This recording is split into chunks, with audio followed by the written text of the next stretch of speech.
Pastor గారికి వందనాలు. కూడి వచ్చిన సంఘం అందరికీ వందనాలు. మొన్న 2 నెలల క్రితం శ్రీనివాసు లేవలేదు.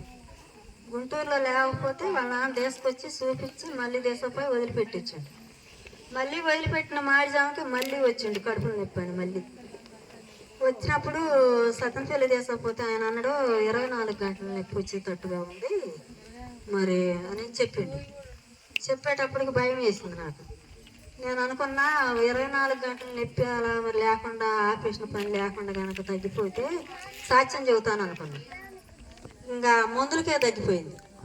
ఆయన అన్నాడు 2 రోజులు ఉంటే ఈ మందులకు తగ్గితేనే ఏం లేదు, లేకపోతే ఆపరేషన్ చేయాల్సి వచ్చింది అన్నాడు. ఇక నేను ఈ మాట సాక్ష్యం చెబుతాను అనుకున్నాక ఇంకా మందులకే తగ్గిపోయింది. ఇప్పుడు మళ్ళీ 2 నెలలు అవుతుంది, ఏం లేదు, బాగానే ఉంది. దేవునికి స్తోత్రం. ఈ చిన్న సాక్ష్యం దేవుడు దీవించును గాక. ఆమేన్.